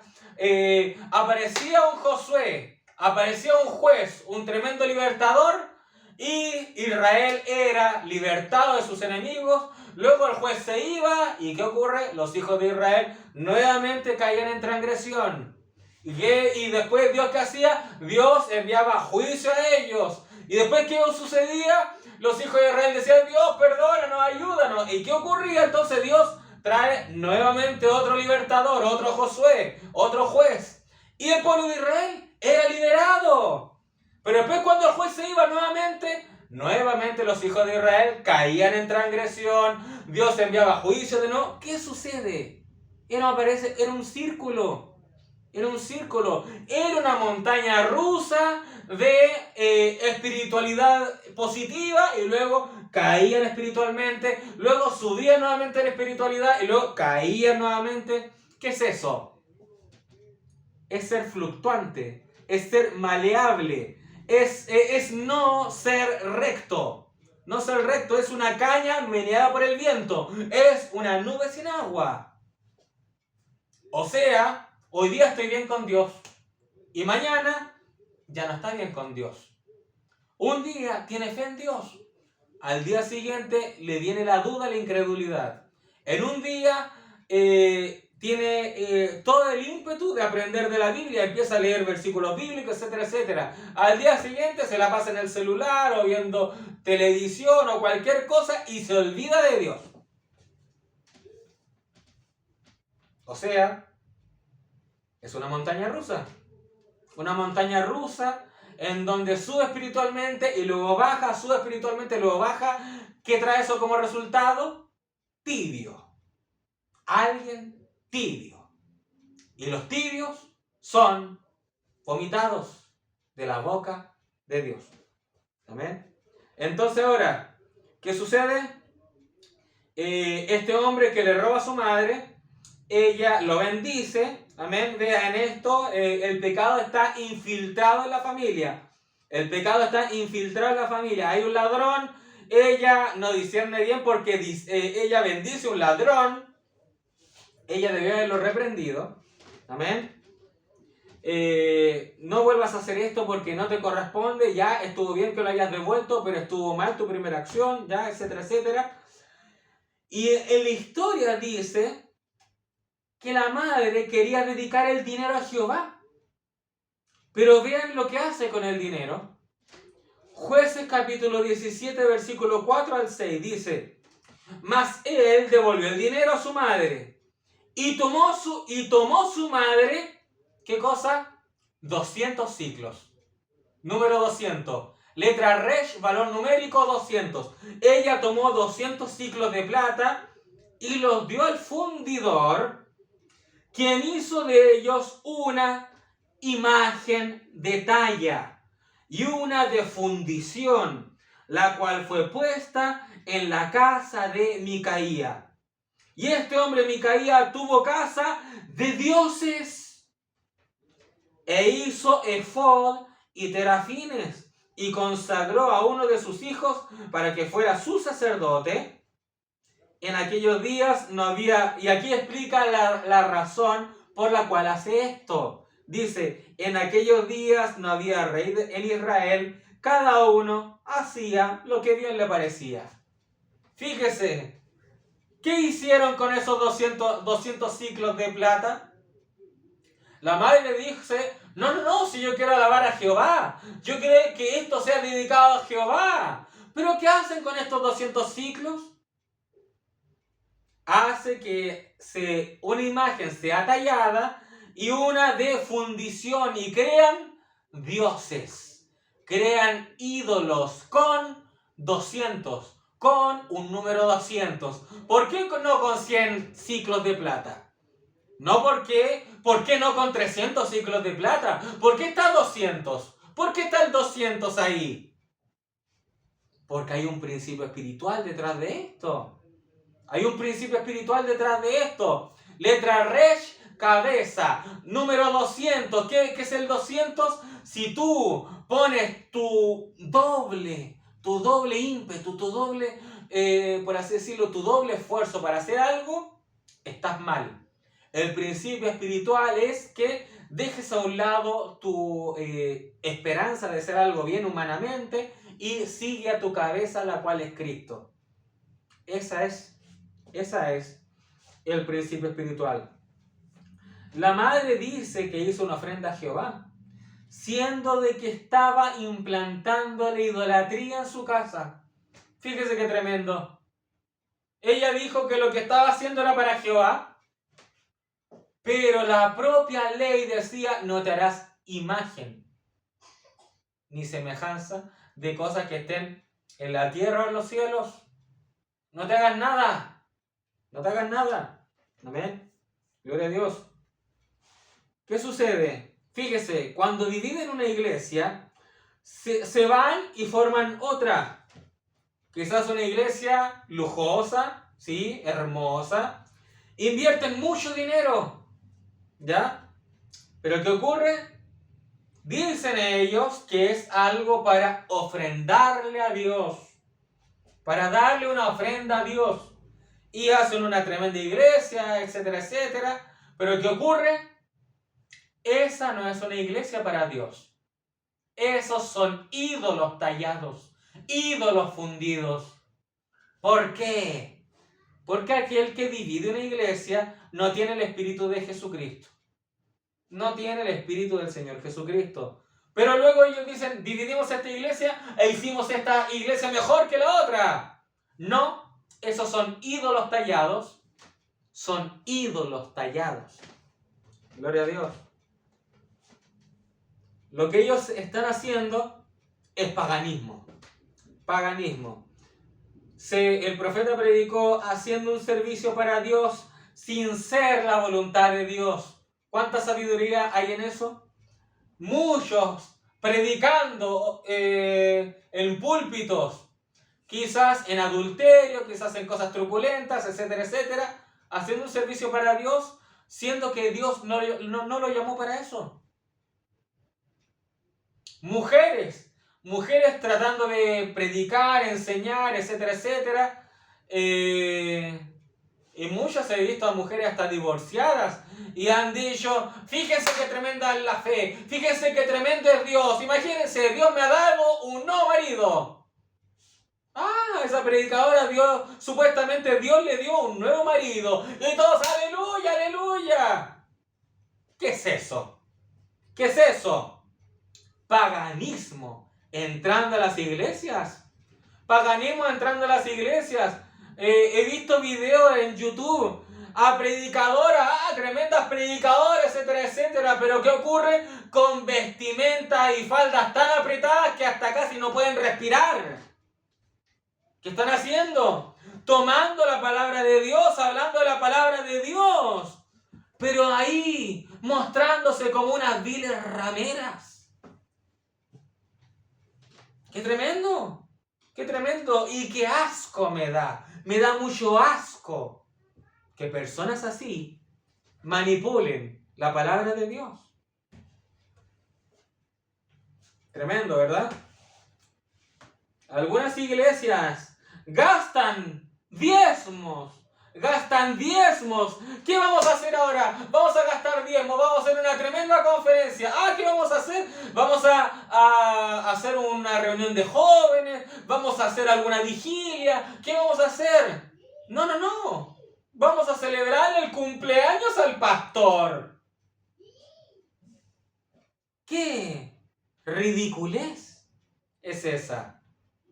Gastando de lo que los hermanos trabajan, se esfuerzan y dan a la iglesia. ¿Para qué? Para que esos bienes sean distribuidos. ¿Para qué? Quizás para tener un mejor micrófono.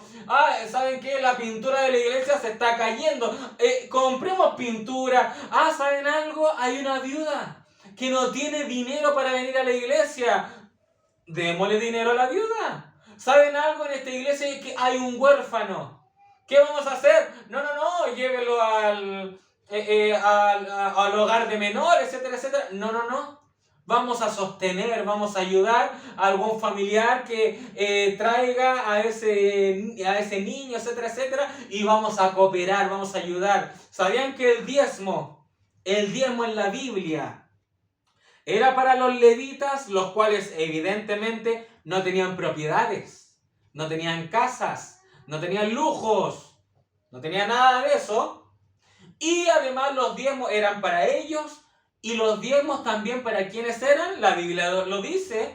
La Biblia dice que los diezmos eran también para la viuda, los huérfanos y para los extranjeros. Para los que venían del extranjero, oigan, ¿saben qué? Vengo acá, necesito ayuda, ayúdenme por favor. Venga, nosotros le ayudamos. Acá tenemos diezmos, venga. Nosotros le ayudamos. Pero ahora, hoy en día, grandes catedrales y he visto muchos videos ahí donde dicen, si tú quieres salvación, pues paga tus diezmos. Si tú quieres esto, pues paga los diezmos. Si tú amas a Dios, paga aquí, paga acá. Paga. O sea, ¿cuántas veces se ha desprestigiado el evangelio a causa de esto? De que en un servicio se habla de los diezmos, oiga, si usted de sus diezmos, cada predicación trata de eso. ¿Qué sucede? O sea, yo he visitado la iglesia, ya, vamos a pasar la primera ofrenda. Vamos por la segunda. Vamos por la tercera. Oiga, y no se olvide del diezmo. ¿Cuál es el objetivo? Yo he escuchado a hermanos de este mismo mensaje diciendo, yo me salí de mi iglesia. ¿Por qué, hermano? ¿Porque mi pastor me dejó en la calle? ¿Cómo es eso, hermano? Mi pastor me dijo, hermano, ¿tú serías capaz de ceder tu casa para el ministerio? Sí, hermano, sí, si necesitan hacer cultos acá, etcétera, etcétera. Ocupen. Ah, ya, vamos a firmar al notario, vamos. ¿Para qué? ¿Para qué? Y han dejado en la calle a hermanos y hermanas, que muchos quizás de ellos se van al mundo defraudados. ¿Por qué? Por un amador del dinero, por un amante del dinero que está en el púlpito. De verdad que eso da náuseas. De verdad que eso da náuseas. Que el Señor Jesucristo nos libre. Amén. Entonces, muchas iglesias están gastando los 200 ciclos de plata. ¿Para qué? Para afanes del mundo. Para afanes del mundo. Amén. Pensando que están haciendo algo relacionado con Dios. Algunos donan sus 200 ciclos de plata a la iglesia. Amén. Con la intención de hacer un trueque. Donan sus 200 ciclos de plata con la intención de hacer un trueque. O sea, pastor, yo te doy estos 200 ciclos de plata, pero tú me tienes que hacer diácono. Te doy estos 200 ciclos de plata, pastor, pero tú me tienes que hacer el predicador de la iglesia.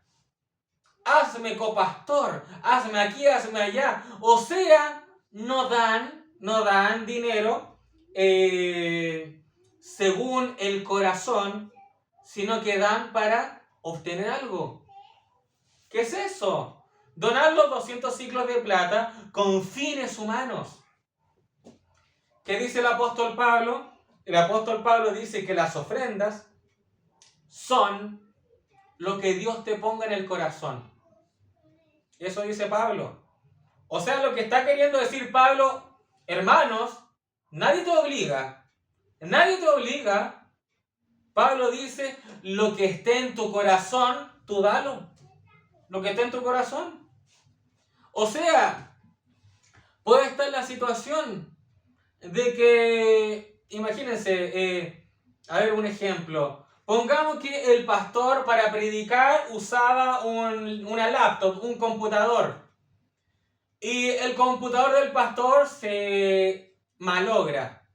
Ya no funciona. Entonces puede venir un hermano y decir, pastor, tome, le compré esto. Quizás no sea lo mejor, quizás no sea lo más caro, pero esto va a suplir el tiempo en donde usted quizás tenga algo nuevo. Eso es una ofrenda para el ministerio. Eso es una ofrenda para el ministerio. ¿Está obligada la persona a darlo? No. No está obligada. ¿Pero qué ocurre? ¿Por qué la persona hizo eso? Porque Dios le puso en el corazón dar eso. Esa es la verdadera forma de predicar los diezmos o algo por el estilo. Porque ojo, muchos dicen, ya, si creemos toda la Biblia, tenemos que predicar del diezmo, etcétera, etcétera. Pero ya, pues bueno, si predicamos los diezmos, que se cumple en su totalidad. ¿A cuántas viudas usted le ha dado diezmo? Parte del diezmo. Entonces esa parte no cuenta. ¿Esa parte no cuenta entonces? ¿Vamos a predicar toda la Biblia o no? Ojo que también los diezmos no señalan que también sean de mes a mes. Hay ocasiones donde dice la Biblia que los diezmos son cada un año, incluso hay otra clase de diezmo que es cada 3 años, etcétera, etcétera. Pero hoy en día se está predicando en las iglesias, no, oiga, de sus diezmos cada vez que venga el culto. Oigan, de sus diezmos semana tras semana o mes a mes, etcétera, etcétera. O sea, tan seguido. O sea, si predicamos de los diezmos, que si te quiere tomar Antiguo y Nuevo Testamento, si quiere tomar parte de la ley y además también si quiere tomar parte de la ley vaya circuncidándose o algo por el estilo, ya es su vida. Pero si predicamos cada letra de la Biblia, pues cumplamos cada letra de la Biblia. Entonces, si estamos en esa regla, en ese nivel de regla, entonces si es todo, es todo. Si tomamos cosas del Antiguo Testamento y Nuevo Testamento, si es todo, pues que sea todo.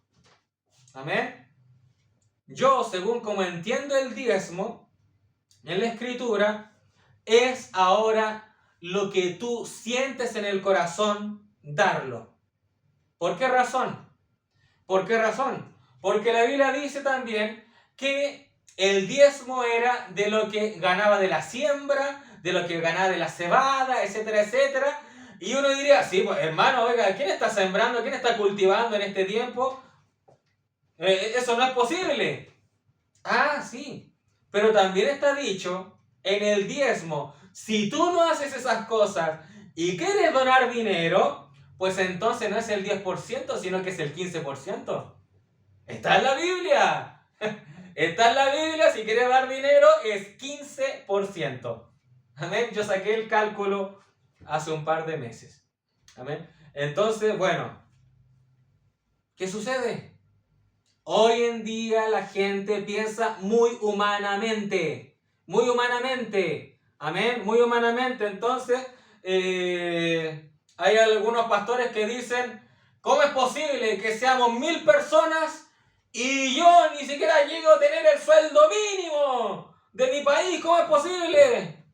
Ustedes le están robando a Dios. Ustedes, si van a un restaurante, pagan y ustedes están comiendo aquí o no. ¡Ay, hermano! ¡Ay! ¡Cuidado! ¡Cuidado! Pablo dijo en una ocasión, hermanos, yo no le he pedido nada a nadie. Nadie me puede sacar en cara de que yo le he pedido algo a ustedes.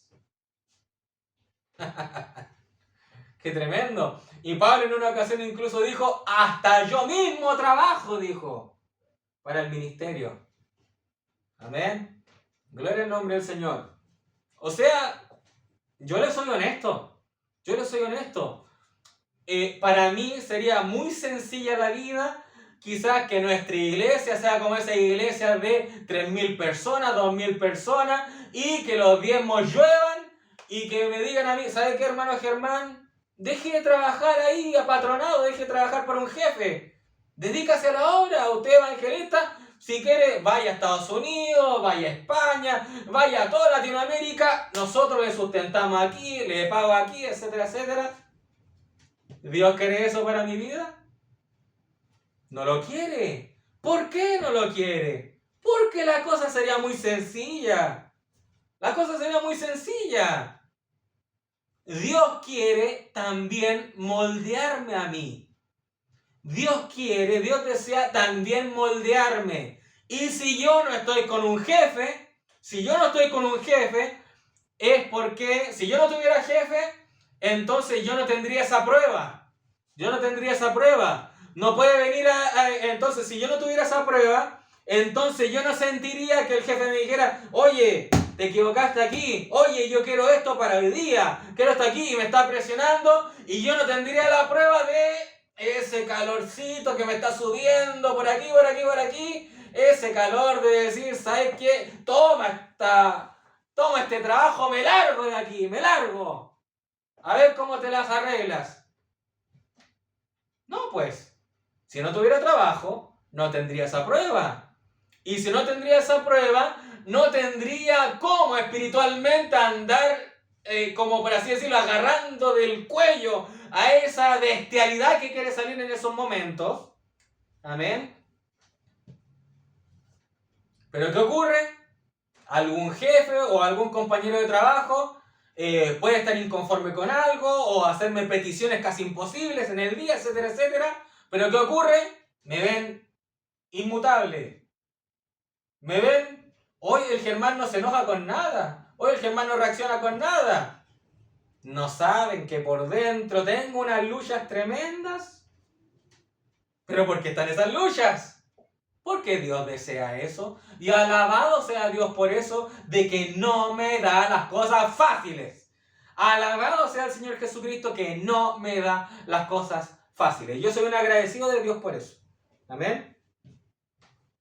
Algunos quizás piensen que positivo el hermano Germán. No es tan así.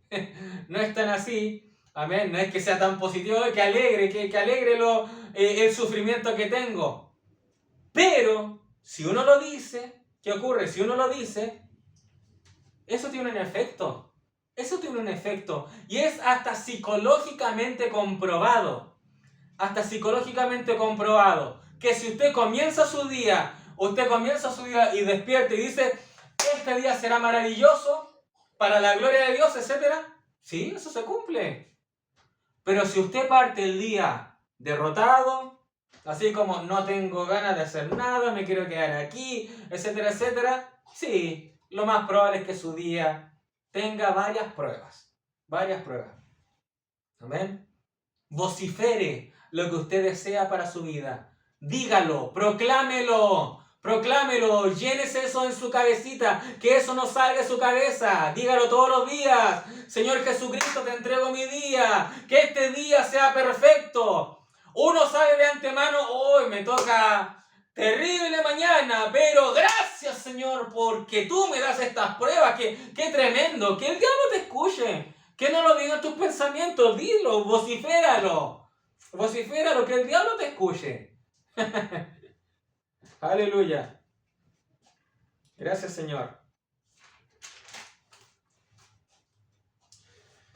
En 1 Samuel 18, Saúl planificó diciendo, Saúl tenía el ojo maligno sobre David. Saúl ya lo consideraba su enemigo, pero él hipócritamente lo invitaba a su casa, a sus banquetes, etcétera, etcétera. Y Saúl planificó algo. Dijo, le daré a Mical, a David, para que los filisteos lo consideren su enemigo y ellos lo maten. ¿Qué sucede? Los criados de Saúl le dicen a David, oye, sé el yerno del rey. El rey te ama a David. Y David, siendo humilde, dice, yo soy pobre, no soy merecedor de tal honor. David dijo, por favor, que el rey me dé algo para hacer, porque ser esposo de Mical haciendo nada, no me cuadra. Entonces, ¿qué sucede? Saúl lo prueba y dice, bueno, está bien, ¿quieres probarte? ¿Quieres que te pruebe? Entonces, tráeme 100 prepucios de filisteo y Mical será tuya. ¿Qué sucede? Ahora a David le toca conocer, por así decirlo, el principio de la letra Resh, según la gematría, según el significado de la letra Resh del número 200. A David le toca conocer a Dios por este modo. ¿Por qué? Porque David sabía, no, el rey Saúl en verdad no me ama el rey Saúl. Pero, si en vez de 100 prepucios, yo le traigo, letra Resh, ¿qué letra Resh? 200. David dice, si en vez de 100 prepucios, le llevo 200 prepucios, pues daré el doble de mi esfuerzo. Y ahora el rey va a quedar impactado. Lo voy a dejar asombrado. Y el rey ahora sí que me va a amar. Entonces, David llega con los 200 prepucios ante Saúl. Con 100 prepucios bastaban. Con 100 bastaban. Ya era suficiente. Pero David da un doble esfuerzo. De 100 multiplicado por 2, 200, da un doble esfuerzo para que Saúl le ame y no le odie. Ahora, esta es la pregunta. ¿Sirvió lo que David hizo? ¿Funcionó lo que David hizo? En lo absoluto. En lo absoluto, no. No funcionó. O sea, David gastó energías de más en traerle 200 prepucios a Saúl. Saúl después igual quiso matarlo, igual quiso buscarlo, y Saúl igual lo persiguió. Entonces, ¿qué fue eso? ¿Qué fue eso? Que David trajera esos 200 prepucios. Un doble esfuerzo humano que no sirve de nada. ¿Para qué David hizo eso? Toda la escritura, la Biblia dice en Timoteo, toda escritura es inspirada por Dios y útil para enseñar, para redarguir, para instruirnos de justicia, a modo de que nosotros lleguemos a la perfección. O sea, lo que hizo David en ese momento, ¿estuvo de más? Sí, estuvo de más. Pero en verdad, ¿está de más esta historia? No. Esta historia nos sirve. ¿Para qué? Para mostrarnos principios espirituales, para demostrarnos que el doble esfuerzo humano no sirve. El doble esfuerzo humano no sirve. Amén. Y solamente rendirnos al Señor Jesucristo. Amén. La voluntad de Dios, la voluntad perfecta de Dios era que el rey loco, el rey Saúl, persiguiera a David, porque aún tenía que moldear a David en el desierto. Amén. Entonces, ¿estaba de más para David haber cortado esos 100 prepucios de más? Sí, estaba de más para él, pero esa historia no está de más para nosotros, porque de esa historia es una ayuda espiritual para nosotros, para darnos a entender que nuestro doble esfuerzo humano no sirve de nada. Usted ríndase a Jesucristo, que Él luche sus batallas y usted hallará la victoria. Amén. Una última historia ya para terminar es la historia de Absalón conspirando contra su propio padre. Amén. Ustedes saben la historia ya. David peca contra Dios al tomar a Betsabé, la mujer de Urías, manda a matar a Urías, etcétera, etcétera. Y hubo una profecía que la profecía decía, tal cual como tomaste la mujer de otro hombre, así también será con tus mujeres. La espada se levantará de tu propia casa, dijo el Señor. ¿Quién cumplió esa profecía? El propio Absalón. Absalón tomó las propias mujeres de su padre, lo cual era algo que estaba, pero en Levítico está más que penado por la ley. Y además, Absalón se levantó contra su propio padre. Absalón hizo una guerra civil. Quería Absalón tomar el poder para sí. Amén. ¿Y qué ocurrió con Absalón? La Biblia dice que el cabello, que la cabeza de Absalón, que el cabello que estaba en la cabeza de Absalón, recuerden, la letra Resh, esta letra hebrea, Resh, significa cabeza. La cabeza de Absalón, por así decirlo, cada año tenía que rasurarse porque su cabello pesaba y la Biblia dice que ¿cuánto pesaba lo que tenía Absalón en su cabeza? La Biblia dice que pesaba 200 ciclos. 200 ciclos. Que recuerden, todo lo que está Biblia tenemos que tomarlo en lo espiritual. ¿Qué tenía Absalón sobre su cabeza? Pensamientos de hombre. 200 ciclos le pesaban en su cabeza, lo cual solamente era pensamiento humano, pensamiento de hombre. Lo cual Absalón daba su doble esfuerzo para concretar sus aspiraciones. Sí, sí. Absalón seducía al pueblo, Absalón con lisonjas, era muy carismático. Todos empezaron a amar a Absalón. ¿Por qué? Porque él era un hipócrita. Él daba el doble esfuerzo para mostrarse de una manera totalmente que no era su forma de ser. Él quizás decía, no doy un peso, una moneda por estos del pueblo. Pero Absalón se mostraba simpático, carismático, lisonjero con ellos. O sea, daba un doble esfuerzo para conseguir el amor del pueblo. Amén.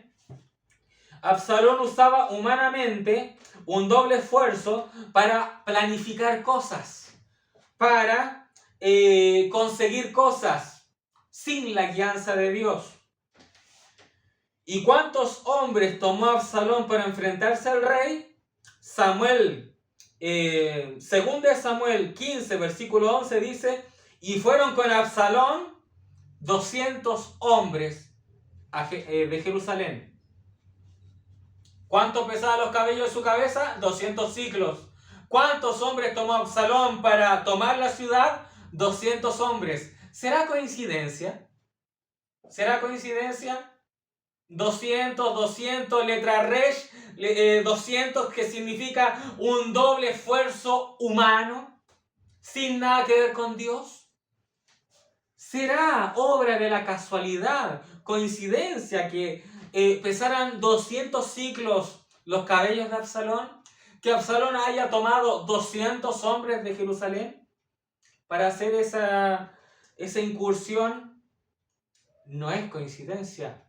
No es coincidencia, son obras humanas que están hechas al doble de sus fuerzas, o sea, le ponen todo su ímpetu, toda su gallardía, todo su esfuerzo para hacer algo, pero que Dios no lo avala, que Dios no lo permite, Dios está en contra de eso. ¿Y cuál fue el final de Absalón? El mismo final que tuvo el hijo de perdición. Quedó colgado sobre los árboles. Amén, quedó colgado sobre los árboles. Fue tremendo lo que sucedió ahí, porque hoy en día escriben libros las personas, y las personas escriben como que los árboles toman vida y luchan contra guerreros, etcétera, etcétera. Y lo tremendo de esta historia es que la Biblia dice: los árboles destruyeron al ejército de Absalón. Los árboles fueron los que lo destruyeron. Los árboles, como estaban ahí plasmados con sus, por así decirlo, con sus ramas, sus espinas, etcétera, etcétera, los árboles destruyeron al ejército de Absalón y mataron a Absalón mismo. Amén. ¿Qué fue eso? Dios destruyendo la obra humana. Dios destruyendo la doble fortaleza que puede otorgar un hombre. Dios siempre va a quebrantar cuando un hombre, por sus propias fortalezas, trata de querer llegar a Dios por sus propias fuerzas. Lo intentó Nimrod y terminó muerto. El hombre, por sus propias fortalezas, por sus propias fuerzas, quiso llegar al cielo con una gran torre, pero Dios acabó con ellos. Amén. Así que, ¿cuál es el estudio de hoy? Déjate guiar por la cabeza que es Jesucristo. Déjate guiar por nuestra cabeza y olvídate de tus fuerzas humanas. Que Él sea guiándote en cada paso que des. Permite al Señor Jesucristo que Él te ayude y te hará un gran bien. Un gran shalom a cada uno de ustedes.